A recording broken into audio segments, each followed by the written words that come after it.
శ్రీమాత్రే నమః. అందరికీ నమస్కారం. వైశాఖ పురాణం 20వ అధ్యాయం గురించి ఇప్పుడు మనం మాట్లాడుకుందాం. నారద మహర్షి అంబరీష మహారాజుతో వైశాఖ మహత్యం గురించి వివరిస్తున్నారు. శృతదేవ మహాముని శృతకీర్తి మహారాజుకు వినిపించేసిన వైశాఖ పురాణం గురించి నారద మహర్షి అంబరీష మహారాజుతో వివరిస్తున్నారు. శ్రీహరికి ఎంతో ఇష్టమైన వైశాఖ మాస వ్రత మహత్యాన్ని చెప్పే కథ ఇంకొకటి ఉంది. చెప్తాను, శ్రద్ధగా విను. పూర్వం పాంచాల దేశంలో పురూయసుడు అనే ఒక రాజు ఉన్నారు. ఆయన పుణ్యశీలుడు అనే మహారాజు కొడుకు. అతడు తండ్రి చనిపోయిన తర్వాత రాజయ్యాడు. ఎంతో ధర్మంగా రాజ్యాన్ని పరిపాలించేవాడు. ప్రజలందరినీ తన సొంత పిల్లల్లా చూసుకుండేవాడు. ఎంతో పేరు ప్రతిష్టల్ని పొందాడు. అతడు ఎప్పుడూ దాన ధర్మాలు, పూజలు, దైవభక్తి కలిగి ఉండేవాడు. ఎప్పుడూ మంచి పనులే చేస్తూ ఉండేవాడు. కానీ అనుకోకుండా పూర్వజన్మలో అతడు చేసుకున్న పాపం వల్ల అతడికి ఉన్నట్టుండి రాజ్యాన్ని కోల్పోయాడు. యుద్ధంలో అందరి చేతిలో ఓడిపోయాడు. శత్రువులందరూ తను ఒంటరివాడయ్యాడని తెలుసుకొని అందరూ అతడి మీదకి దండెత్తి వచ్చారు. వాళ్లతో గెలవలేక తన భార్యను తీసుకొని పర్వత గుహల్లోకి వెళ్ళిపోయి దాక్కున్నాడు. అక్కడే 53 సంవత్సరాలు గడిచిపోయాయి. ఆ రాజు తనలో తాను చాలా బాధపడ్డ మొదలుపెట్టాడు. నేను ఎంతో మంచి పనులు చేశాను. ఎంతో మంచి కులంలో పుట్టాను. నా పెద్దలందరూ కూడా ఎంతో మంచివారు. నేను కూడా పెద్దల్ని గౌరవించాను. యజ్ఞ యాగాదులు చేశాను. దాన ధర్మాలు చేశాను. ఎన్నో పూజలు చేశాను. నా వల్ల ఎవరికీ కూడా కష్టం కలిగించకుండా చూసుకున్నాను. అయితే ఇప్పుడు మరెందుకు నాకు ఇన్ని కష్టాలు కలిగాయి? నేను ఇలా అడవిల్లో తిరగాల్సిన అవసరం ఏంటి? నాకు సంతానం లేకపోవటానికి కారణం ఏంటి? అసలు ఇంకా ఇలా ఎన్నాళ్ళు అడవిలో ఉండాల్సి వస్తుందో అని ఎంతో బాధపడ్డాడు. ఇలా అనుకున్న వెంటనే రాజు తన కులగురువుల్ని తలుచుకున్నాడు.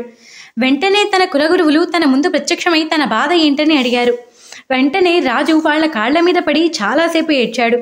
వాళ్ళు రాజుని ఓదార్చి నీ బాధ ఏంటో చెప్పమని అన్నారు. అప్పుడు రాజు తనకి జరిగిన పరిస్థితి మొత్తం వాళ్లకు వివరించాడు. దీనికి ఉపాయం ఏదైనా చెప్పమని కోరుకున్నారు. అసలు నాకింత దుస్థితి ఎందుకు వచ్చిందో తెలియజేయమని ప్రార్థించారు. అప్పుడు ఆ గురువులు ఇలా సమాధానం ఇస్తున్నావు. కొంతసేపు వాళ్ళు ధ్యానంలో కూర్చుని ఆ తర్వాత రాజుతో ఇలా అంటున్నారు. నువ్వు ఇంతకుముందు 10 జన్మలలో కూడా చాలా కిరాతకంగా పుట్టావు.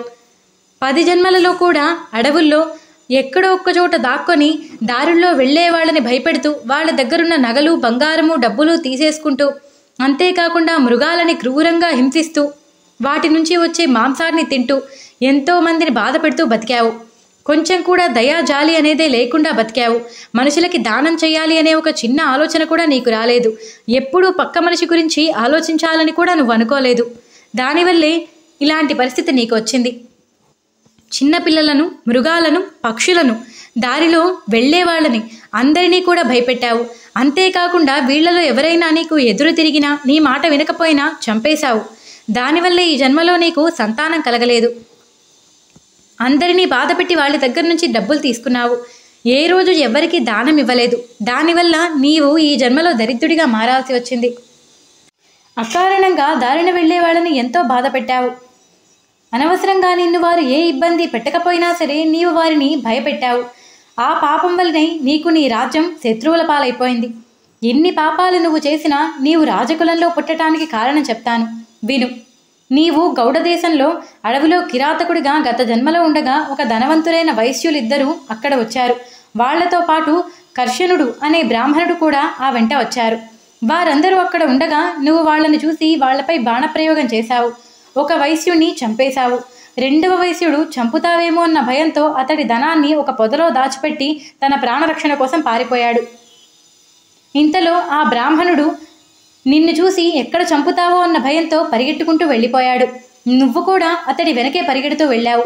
అతడు ఎండవేడిని తట్టుకోలేక దాహం వేసి కొంత సమయం పరిగెత్తిన తర్వాత మూర్ఛిల్లి పడిపోయాడు. నువ్వు అతని దగ్గరకు వచ్చి అతని మీద కాసిని నీళ్లు చల్లి మోదుగాకులని తెచ్చి అతనికి విసిరావు. అంతేకాకుండా అతను లేచిన తర్వాత కాసిని నీళ్లని అతనికిచ్చావు. అతను కాసేపు కూర్చుని తేరుకున్న తర్వాత నువ్వు అతనితో అన్నావు, నీకు నా వల్ల భయం లేదు, నేను నిన్నేమీ చెయ్యను. నిన్ను చంపేసినంత మాత్రాన నాకు ఏం రాదు. ఆ వైశ్యుడు ధనాన్ని ఎక్కడ దాచిపెట్టి వెళ్ళాడో నాకు చెప్పు. నిన్ను స్వేచ్ఛగా ఇక్కడి నుంచి బయటపడే దారిని నేనే చూపిస్తాను. అంతేకాకుండా నువ్వు చెప్పకపోతే మాత్రం నిన్ను నేను తప్పకుండా చంపేస్తాను అని భయపెట్టావు. దానితో ఆ బ్రాహ్మణుడు ప్రాణరక్షణ కోసం ఆ వైశ్యుడు డబ్బు ఎక్కడ పెట్టాడో నీకు చెప్పాడు. ఆ డబ్బుని నువ్వు తీసుకుని ఆ మోదుగాకుడిని అతనికి ఇచ్చి దానితో విసురుకోమని చెప్పి కొంత దూరంలో మంచినీటి సరస్సు ఉంది, అక్కడ దాహం తీర్చుకొని వెళ్ళమని చెప్పావు. దాంతో ఆ బ్రాహ్మణుడు అలాగే చేశాడు. నువ్వు నీ స్వార్థం కోసమే ఇదంతా చేసినప్పటికీ కూడా ఆ బ్రాహ్మణుడికి అలసిపోయినప్పుడు మంచినీటినిచ్చి మోదుగాకుడితో చల్లటి గాలిని విసిరావు. దానితో ఆ పుణ్యంతో నీకు ఈ రాజవంశంలో పుట్టే అదృష్టం కలిగింది. నువ్వు మళ్ళీ నీ రాజ్యవంశపు సంపదలను వైభవాలను అన్నీ కావాలి అని కోరుకుంటున్నట్టయితే వైశాఖ మాస వ్రతాన్ని ఆచరించు. ఇది ఎంతో పవిత్రమైన వైశాఖ మాసం. ఈ వైశాఖ శుద్ధ తదియ రోజు అంటే అక్షయ తృతీయ రోజు, ఈ రోజు ఒక ఆవు ఈనిన దూడతో పాటు దానమిస్తే నీ కష్టాలన్నీ కూడా తీరిపోతాయి. అంతేకాకుండా అంతా మంచి జరుగుతుంది. గొడుగుని దానంగా ఇస్తే నీకు తిరిగి మళ్ళీ రాజ్యప్రాప్తి కలుగుతుంది. సూర్యోదయంకి పూర్వమే నిద్రలేచి నదిలో స్నానం చేస్తే అంతా మంచి జరుగుతుంది. భక్తి శ్రద్ధలతో వైశాఖ మాస వ్రతాన్ని చేసి శ్రీ మహావిష్ణువుని లక్ష్మీ సమేతంగా పూజిస్తే ఆయన కథలు వింటే ఎంతో మంచి జరుగుతుంది.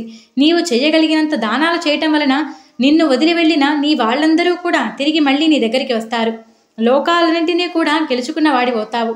అంతేకాకుండా స్వయంగా ఆ శ్రీ మహావిష్ణువు నిన్ను సాక్షాత్కరించి నీకు దర్శనాన్ని ఇస్తారు. ఇలా చెప్పి ఆ పురోహితులు వ్రతాన్ని చేయాల్సిన విధి విధానాలన్నీ కూడా చెప్పి అక్కడి నుంచి వెళ్ళిపోయారు. రాజు పురోహితులు చెప్పిందంతా విన్న తర్వాత ఎంతో భక్తి శ్రద్ధలతో వైశాఖ మాసం వ్రతాన్ని చేశాడు. తర్వాత తను చేయగలిగినంతగా దానాలు కూడా చేశాడు. వైశాఖ మాస వ్రతం వలన ఆ ప్రభావం వలన ఆ రాజు బంధువులందరూ తిరిగి మళ్ళీ ఆ రాజు దగ్గరికి వచ్చారు. వారందరితో కలిసి రాజు తన పట్టణమైన పాంచాలపురానికి తిరిగి బయలుదేరి వెళ్ళాడు. శ్రీహరి దయ వలన అతని శత్రువులందరితో మళ్లీ యుద్ధానికి వెళ్లి వాళ్ళందరినీ ఓడించి తిరిగి తన రాజ్యాన్ని తను ఏలటం మొదలుపెట్టాడు. అంతేకాకుండా అతడు పోగొట్టుకున్న దానికి రెట్టింపు ధనాన్ని మళ్లీ సంపాదించుకోగలిగాడు. వైశాఖ మాస వ్రత మహిమ వలన అంతే ఎంతో రాజ్యం సుఖ సంతోషాలతో పూర్తిగా నిండిపోయింది. అతడికి 5 పుత్రులు పుట్టారు. వాళ్ళందరూ కూడా కుమారస్వామి అంత సమర్థులుగా మారారు. ప్రజలందరినీ కూడా ఎంతో చక్కగా పరిపాలిస్తూ వైశాఖ మాస వ్రతాన్ని ప్రతి సంవత్సరం విడవకుండా ఆ రాజు భక్తి శ్రద్ధలతో చేయగలిగాడు.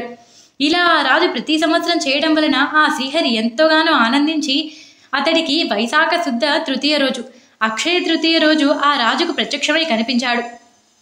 4 భుజాలతో శంఖము, చక్రము, గద, పద్మము వీటన్నిటినీ పట్టుకొని పట్టు వస్త్రాలు ధరించి ఎంతో వెలిగిపోతున్న దివ్యమైన శరీరంతో లక్ష్మీదేవితో సహా గరుడ వాహనం మీద ప్రత్యక్షమైన పరమాత్ముడైన అచ్యుతుణ్ణి చూసి ఆ రాజుకి నోట మాట రాలేదు. ఏం మాట్లాడాలో కూడా అర్థం కాలేదు. కంటి నిండా నీరు నిండిపోయాయి. ఆనంద పరవశుడైపోయి మోకాళ్ల మీద కూర్చొని ఆ రాజు శ్రీహరికి నమస్కరించాడు. ఆనంద పరవశుడైపోయారు. 2 చేతులు ఎత్తి శ్రీహరిని స్తుతించడం మొదలుపెట్టారు. ఆయన ఏం స్తుతించారు అది తెలుసుకోవాలంటే 21వ అధ్యాయం వినాల్సిందే. 20వ అధ్యాయం ఇక్కడితో సంపూర్ణం. వచ్చే అధ్యాయంతో మళ్ళీ కలుసుకుందాం. నేను చెప్పిన తీరు మీకు నచ్చినట్టయితే వీడియోకి ఒక లైక్ చేయండి. మన ఛానల్ చూడటం ఇదే ఫస్ట్ టైం అయితే సబ్స్క్రైబ్ చేసుకోవడం మర్చిపోకండి. పక్కన ఉన్న బెల్ సింబల్ని ఆన్ చేసుకోండి. అలా అయితే ప్రతి కథ మీకు తప్పకుండా నోటిఫికేషన్ వస్తుంది.